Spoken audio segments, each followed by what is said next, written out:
Il y a de nombreux forts et châteaux dans le monde. En Afrique, leur histoire est singulière. Afrique de l'Ouest, fin du XVe siècle. Après les Portugais, ce sont toutes les puissances européennes qui érigent des forts sur la côte. Destinés initialement au commerce et à abriter des garnisons sécurisant ces activités, ceux-ci deviennent rapidement les avant-postes du commerce triangulaire. Le littoral porte alors le nom évocateur de Côte des Esclaves. Au Ghana, plus de 80 furent construits. Certains traversèrent 5 siècles. Il en reste 40 aujourd'hui. Comment ces châteaux et ces forts furent-ils bâtis? Intéressons-nous à l'un d'entre eux. Fort Amsterdam, à Cormentine, au Ghana, est un exemple de fort bastion, plus tard rendu populaire par Vauban.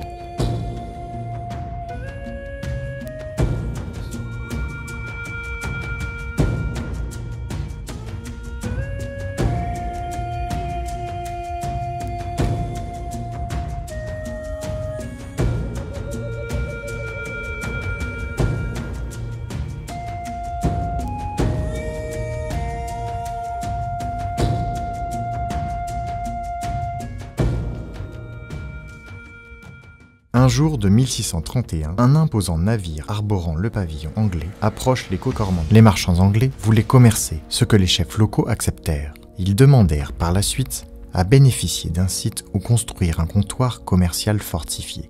Pour être propice à l'édification d'un fort, un tel site se devait d'être proche de la mer afin d'offrir une vue dégagée permettant de surveiller les environs et de résister à tout assaut ciel. En 1631, les Anglais commencèrent à bâtir des baraquements temporaires pour y loger une garnison. Là, ils purent planifier la construction du fort. À la suite d'échanges entre l'ingénieur en chef et le chef des artisans, celui-ci rassembla la main-d'œuvre nécessaire pour la construction. Des habitants de Cormentine furent choisis, maçons, charpentiers, tailleurs de pierre, porteurs d'eau ou fournisseurs de chaux. Le géomètre naval traça le plan du fort au sol, à l'aide de cordes et de piquets de bois. Des tranchées furent creusées le long de ces repères pour les fondations, et celles-ci remplies avec des pierres taillées dans une carrière à proximité. Un puits muni d'une citerne souterraine pour y collecter les eaux de pluie fut ensuite creusé. Le réservoir était constitué de briques cuites et de tara. Un mélange à base de calcaire destiné à garantir une bonne étanchéité. La roche disponible sur la côte était tendre et donc inadaptée à la construction des bâtiments. Elle n'a été utilisée que pour les fondations. Les Anglais importèrent des briques rouges et des pierres qui servaient de ballast dans la cale des bateaux pour les équilibrer lors de la traversée. De nombreux outils furent embarqués sur les bateaux. Le forgeron assurait leur entretien.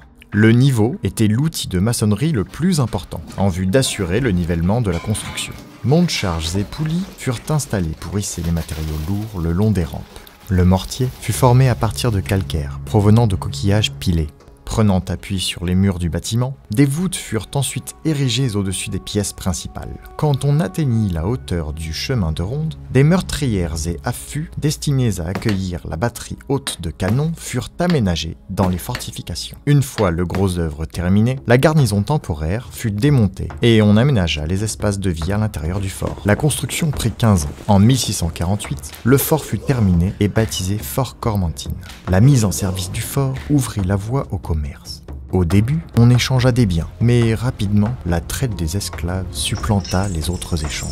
Des centaines, des milliers d'hommes furent ainsi vendus contre des armes, des métaux, du textile ou des biens de consommation tels que de l'alcool. Les esclaves étaient embarqués sur des bateaux dans des conditions déplorables à travers l'océan Atlantique pour travailler sur des plantations dans les Amériques et les Caraïbes.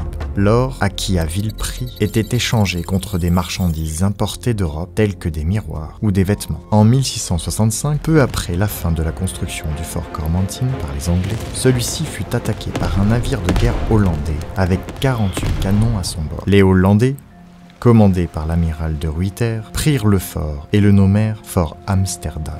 Ils y firent des réparations et des extensions en utilisant notamment de la brique jaune importée des Pays-Bas. Ils occupèrent le fort pendant près de 200 ans avant l'attaque et la destruction du fort par le peuple d'Anomabou en 1811. Le fort ne fut jamais réoccupé. Aujourd'hui, Fort Amsterdam est en ruine. Il fait partie des 28 forts et châteaux inscrits sur la liste du patrimoine mondial de l'UNESCO, placés sous la tutelle du Bureau des musées et des monuments du Ghana.